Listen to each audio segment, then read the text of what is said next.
closer to me for a moment. Give us a cheesy smile.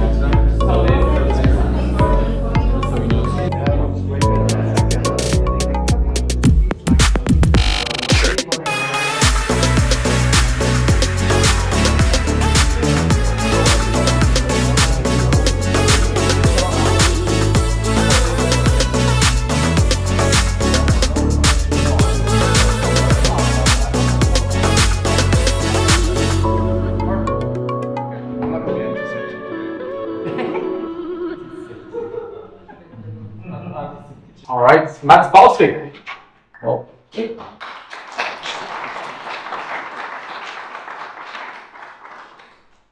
Well, I also want to thank you for this invitation to Władysław and Alexandra in particular, and it's been a very impressive first impression of Thermopylae, and I wholeheartedly support this. As I see it, the building a new system from the ground, while at the same time actually taking action in the parliament, and then combined with the activism that you also do. It's absolutely lovely. I tried to do the same things in Denmark. I did achieve 2 out of the 3, but not the parliament thing. I did not achieve. My background is I'm a former investment banker, specialized in government bond trading, fixed income. I'm an expert in interest rates and government financing. I had the pleasure of advising the Federal Reserve, European Central Bank, Swiss National Bank, Danish, Swedish, Spanish, Italian central banks on economic policy, and in conferences, private meetings, dinners, drinks over many, many years, until I finally ended my career at Morgan Stanley very abruptly, because I kept arguing with them that it was not the right thing they were doing in their policies, particularly with the Southern European people. And I found myself blacklisted and a lot of time on my hands, and I started studying. Our private economic situation deteriorated rather drastically overnight. I had to rent out our big house, move in a small flat, sell my 2 cars. And whilst it was tough for my family, I had a great time personally, because I had time to study, play football, kickbox, and I could not believe it. Whenever I thought I knew all about the crimes against humanity committed by the cabal and the deep state, I thought now I know everything. And I studied a new topic, and I looked under a new stone and found another dead body. And it was every day. I think, okay, now I know everything. There's no way they can be more evil and more criminal. And I said that for more or less daily for about 6-7 years, until I realized, okay, I've said that for 7 years now. Probably it's everywhere. And I just continued studying. And this started, I got blacklisted in 2011, studied for 4 years. And then some friends said, why don't you make a speech about how money is created? Most people have no clue about that. But money is actually created by privately owned central banks, and then they charge interest on it. It's worse than that. Then they also give that money to their preferred members of society, the mafia. And it's worse than that. Not only do they give the money to the people they want, they also create booms, economic booms, upturns, and busts. And they know it in advance. Just a recent example, for example, when Trump came out with the tariffs, don't you think everybody in the cabal knew that already? And of course the equity market went down 20%. This is just for a laugh. They probably made maybe $50 billion overnight, right? This is just pocket change for these people. They don't actually need the money, because they print as much money they want. But they want to destroy the middle class systematically. They want to put people on universal basic income. They want to have a little tiny elite, they call themselves, who owns everything. When the WEF says, you will own nothing and be happy, the you will own nothing part, it does not mean your government pension fund or your Norwegian sovereign fund will own everything and you will have a nice pension. No, that's not what they mean by you will own nothing. They mean they will own everything and you will own nothing. That's what they mean. So this is the Bolshevik Revolution 2.0. For the time being, with slightly less killings. It was very dramatic in the Soviet Union, the way they went from village to village and literally killed people all over, and not only the whole of modern Ukraine, they did it everywhere. This time they do it a little bit smarter, by feminism making women not having children, that's great, by having children being really rude against parents, so it's so annoying to have children that actually people, they look at each other, they're in love, man and woman are in love, and they go, do we want to have kids like all our friends? And they go, or we could go to a 5-star resort and have fun, what do you think? And then they find out excuses for why they don't want to have kids, because the kids are very often horrible. They fight amongst each other, they fight against the parents, it's all by design. In Christianity, you have to respect your parents. There's not a lot of that going around at the moment. I'll give you a clue, right? So, and then it's the vaccines, of course, killing people. So that's what's going on now in Bolshevik Revolution 2.0. Now, in 2015, my friends persuaded me to make a speech about how money is created. And since I was an investment banker and an expert on government finances, I was the right guy to do it. I said I will only do it if I can do it in front of 1,000 people. We were set up to be on the Danish Business School in October 2015. And it was organized by the Danish version of Positive Money. And then they stopped for the attendance at 3,000. 3,000 students had said they would come. And then they stopped it, and you could not apply anymore that you wanted to come. But it reached 3,000, the highest ever any speaker at Copenhagen Business School ever had achieved was 1,500. This was, when it went to 3,000, they stopped for the attendance. And then one day before I was going to speak in front of all these people, they cancelled. Why? Because the Danske Bank is a sponsor of CPS, and they might not like what I was going to say. This was October 15th. That gave me luckily 3 months to prepare. I found a sponsor. We did it in a big conference hall in front of 1,000 people. And I managed to get this video out. It's been seen by tens of thousands. So I explained how money is created by the privately owned central banks. And it's very important. And now I know I have not a lot of time, so I'll try to be very efficient. I will now tell you 4 ways how we can make abundance, how we can remove poverty totally. We're not talking about years, we're not talking about months, we're talking about weeks. How can we remove poverty from the entire world in a couple of weeks, maybe months? How can we do that? I'll give you now the 4 ways how you create wealth and abundance for everybody. Because the biggest lie all the political parties agree on is not only the climate scam or forced vaccinations or the eternal wars everywhere. It's also that, oh my God, don't eat food because there's not enough food. Don't drink water, there's not enough water. Don't drive a car, there's not enough cars. It's a total lie. The world is abundant. So, number 1, money creation. You don't need a privately owned central bank to do it. You could do it the way John F. Kennedy did. He told the Minister of Finance, issue some US dollars instead of the current Federal Reserve notes. He issued 5 billion US dollar notes guaranteed by the United States people, and then they killed him. The same thing happened with Gaddafi.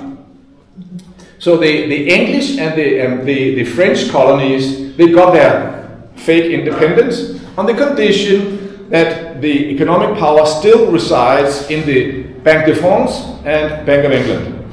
And that means what they do, they still colonize Africa by keeping the monetary supply so low that economic growth is an impossibility. Yeah. Now, Libya was an Italian colony. And the Italians were more relaxed, more nice people, right? So they allowed Libya to do their own money creation. And Gaddafi took Libya from literally the poorest country in the world to become one of the richest country in the world when the international banksters, through their media, told lies about how he killed his population.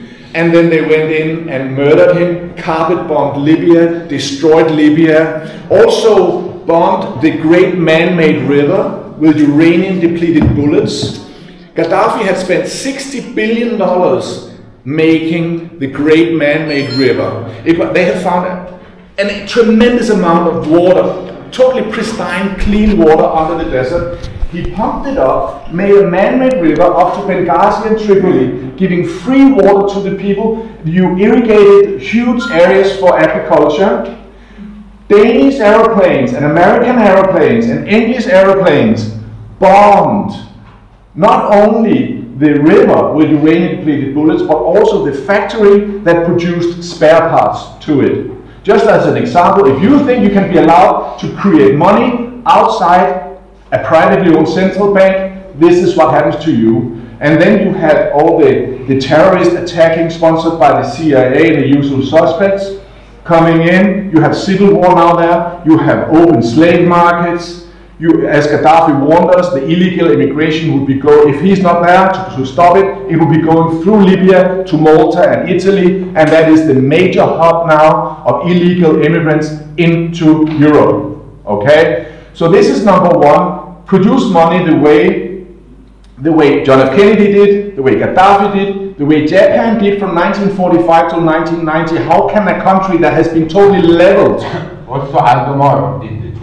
Aldo Moro, possibly. Was killed in Italy. I wouldn't know about Aldo Moro, but I'll tell you what I know.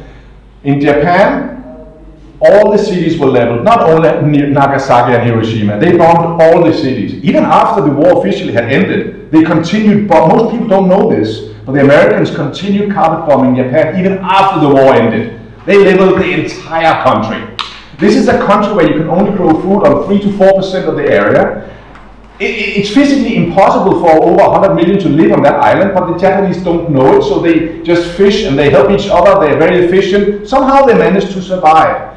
This country, with nothing, in 45 years, by money creation, through the Ministry of Finance, government creation of money, managed to take Japan from being destroyed, totally destroyed, to being the richest country in the world in 45 years. How? Because they had something called window guidance. So they said to the banks, you have to lend out maximum this amount, minimum this amount, to real estate, to car manufacturing, to agriculture, to services, and the minimum was very high. So they simply produced as much money as possible into productive activity. Not like today where the banks only lend out to real estate investments that creates boom, that only benefits the super rich. No, the Japanese produced money that went into real growth creation. And then, of course, the banksters flew in. We all know the story in 1990. Read Professor Richard Werner's book, Princes of the Yen. He will tell you how they did that, and they stopped Japan, and Japan has not grown since 1990. This is number one. Number two, remove income tax. It's slavery. Remove corporate tax, because only Italian, Bulgarian, Danish, German companies pay. The international cabal of multinational corporations don't pay any tax at all. Zero tax. So remove the corporate tax so we have a level playing field so we can compete with the multinational corporations. And how do we then get money? Well, if you remove income tax and corporate tax, how do we get the money? We introduce a 1% tax on all transfers of money, whether it's a bank transfer, whether it's a credit card payment, whether it's mobile payment, 1%. This will be the first time in history that the multinational corporations will have to pay tax, because you cannot operate without transferring money. If we do this, people will want to not work for the cabal in the multinational corporations. They will not want to work for the government. They will not need to take bribes because everybody would want to make their own business. If you don't have to pay income tax, and if everybody has money, everybody will want to work for themselves. Who's winning, who's losing? It's a win-win. Even the multinational corporations, why, you ask? Well, they're going to pay tax now for the first time. Why are they winning? Because their customer base just exploded. If everybody can afford to buy Nike shoes to 120 euro, guess what? The multinational corporations will make so much more money than they're doing now. Right? So my economics program is a win-win for everybody. The last two is less significant but also significant. Remove usury. It's a crime in all the Abrahamic religions. Usury. What does usury mean? That means to charge interest on loan. We should have interest-free loans for everything, for our cars, for our houses. We don't need to pay interest. There's no need for that. If you want to buy a house and you come with 20% down payment and you then borrow 80% for 30 years, interest-free, it's equal for everybody. That is fine. Whenever you pay every month to your mortgage, it goes to you own more and more. That means you can call the mortgage bank. I'm so sorry, but I actually just got unemployed. Do I have to pay the next 3 months? No, they'll be going, no, you don't have to pay the next 3 months because you already own 20% what your down payment. Maybe he lived there a year or two, so he owns maybe 30% of the house. No, just start paying in when you're okay. We would have a relaxed society, a trust society instead, right? With a huge middle class where everybody owns their own properties. Then we could charge usury, as far as I'm concerned, on all the companies, all the billionaires who wants to own everything, right? That's fine. You can pay 5% interest. I don't care. So all the big corporations that buy up the center of Copenhagen, the center of Hamburg, the center of Sofia, right? Let them pay interest. But every human being should be allowed to have interest-free loan for their main family home. That's number 3. And then the last one, of course, there should be no real estate tax on your main home. And this is another way how we can take money from the cabal. If you want to have more than one home, we can charge real estate tax on that. So if you want to own 1,000 flats and live from renting out flats to other people, that's fine, but you just pay 5% or 3% or even for just 2% real estate tax. All these 4 things, if you even do 2 of them, even 1 of them, you're going to create a world of abundance. I've been screaming this from the rooftops for over 10 years now. I'm going to personally take a time out. I need to personally start looking after myself a little bit. I haven't worked for 10 years, so I'm going to take a little time out. But I'm available to support my network and my good friends in the freedom movement all over the world, particularly in Europe. And so this is what I've been doing. I was of course also very active during the COVID, doing a lot of actions in Denmark, a lot of demonstrations. I started the pots and pan demonstrations where we walked around the Danish parliament to stop the law epidemic, where they said they wanted to go from house to house and inject poison in Denmark forcibly, not with the Danish police, but with a private police force. And they didn't have to speak Danish. It could even be a private company like Academy, Blackwater or G4S that could hire foreigners to go from house to house and force inject us. We managed to stop that. With pots and pans? Sorry? With pots and pans? This was me. I started the pots and pan demonstrations in Denmark, and then it was copied all over the world afterwards. So we also were the first country in the world to start to prohibit injecting children with vaccine. Denmark was the first. We were the first country in January 2022 to remove all lockdown measures, and we were also the first country to say we should not vaccinate people under 55. Denmark was number 1 in all 3, and I used the same template every single time. I have a law degree, master's degree in law. I wrote a notice of liability to the relevant persons, and I always sent a copy in email to all his colleagues. So in the vaccination example, I sent a notice of liability to the head of the Danish CDC, the Danish Health Service, and I copied an email to all his colleagues. So with evidence that the vaccine was dangerous, because I knew people are good. I knew the people in Danish health authorities are nice people. And I knew that they wanted healthy Danish people. So when I present evidence, I knew that some of them would read it and go, this might not be a good idea to inject this poison in children. And they would start fighting and bickering. So when we then came, and then it's very important when you email a notice of liability by email, it's an act of war, spiritually.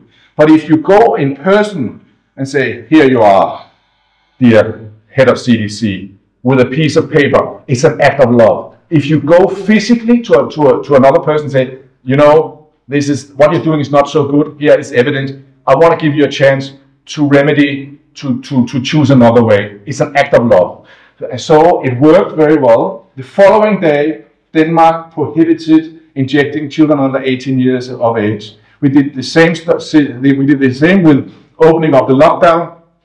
We found the personal addresses for the 20 members of the Danish Commission for the corona, where they had said that the corona, the flu, the vaccine was as dangerous as Ebola and plague. We gave them evidence that it was not, and then we said to them, you are personally responsible for all death or diseases happening to the Danish citizen, loss of wealth due to the lockdown that is happening because you have classified the corona as dangerous as the plague and Ebola. So you are personally responsible. We hand-delivered that with 30 pages of evidence to their private homes where their wife and kids lived as well, right? They didn't like that so much. So the following day, they changed the classification of the corona from being Ebola to actually being more like the flu. So that meant that our prime minister, she had to change the classification to not so dangerous, and we had to open up. So we opened up, so it worked. Wow. So these are just some of the ideas, and I'm learning from you guys, and I hope to be able to help to brainstorm with you how we can fight. And it's a privilege to be among like-minded people, and thanks so much for your attention. It's an absolute pleasure. Like David, I'm also looking forward to spending a few more days with all of you. Thanks so much for your attention. Thank you.